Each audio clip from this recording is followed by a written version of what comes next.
Привit, I'm Chuck Olenek, a Ukrainian American baptized with the name Yaroslav.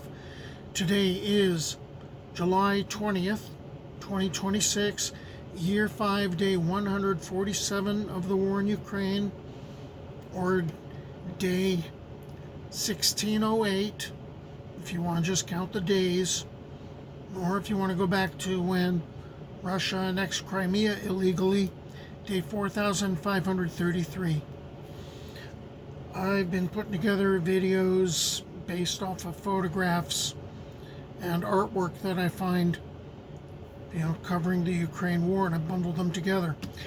And I normally do this about every 15 days, but every once in a while a story will hit, and it'll just hit me hard.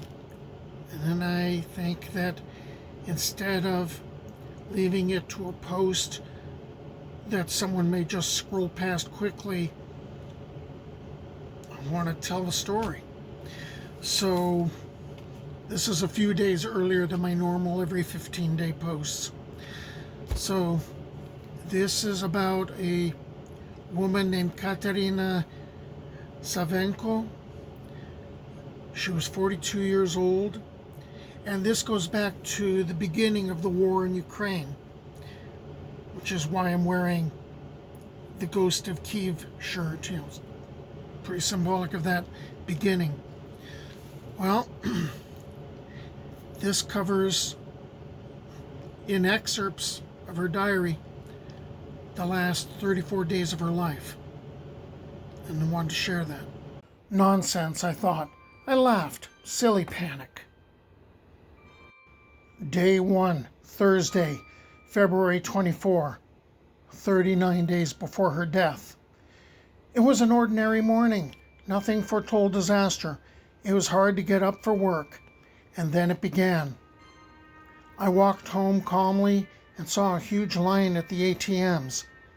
Panic was starting. Day 6, Tuesday, March 1st, 34 days before her death. Spring. The restaurant was booked for March 8th. Nothing foretold disaster. Is there really not enough room for all of us on this earth?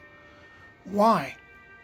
Thank you for one thing, you bastard. You united us like never before. Day 8, Thursday, March 3rd, 32 days before her death. Each day is worse than the previous one. It's terrifying, very much. There is no connection. Vodafone still works sporadically, but only outside. And it's terrifying to go outside. We don't know who is alive. We know nothing at all. The city is completely cut off. Day 11, Sunday, March 6th, 29 days before her death. In the morning, a real Armageddon began. The entire city infrastructure has been destroyed. Residential buildings have been destroyed. People have been killed. Who will be held accountable for all this? Day 15, Thursday, March 10th, 25 days before her death. 1,170 civilians were killed during Russia's Great Liberation, or the insane, hellish game of the deranged Putler, and that is in Mariupol alone. Day 16, Friday, March 11th, 24 days before her death. It's warmer in the basement than in the apartment. Sleeping is impossible for two reasons. Either you flinch from the explosions or you freeze from the cold, even though I'm wearing more clothes than I weigh. Day 17, Saturday, March 12th, 23 days before her death. I live on only one thing, the hope that everything, even the most terrible, comes to an end sooner or later. I am in the basement of my half-destroyed house, writing these lines in the half-darkness. The second-to-last candle is burning down. Day 20, Tuesday, March 15th, 20 days before her death. The city is being destroyed more and more. More and more people are dying. My beloved blooming city. Merciful Lord, save and protect Ukraine. Day 23, Friday, March 18th, 17 days before her death. People are going mad. Hunger, fear, hopelessness. If only we knew when this madness would end. We need none of life's comforts. Just let us live peacefully without shelling. Day 25, Sunday, March 20th, 15 days before her death. There are fewer emotions. Either we've grown used to it, or we're tired of being afraid, and the brain now accepts everything that happens as something normal.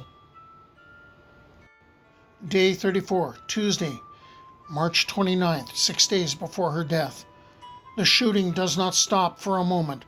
Bullets are already flying over our heads in the yard. If all this had happened in the first days, we probably would have died of a ruptured heart.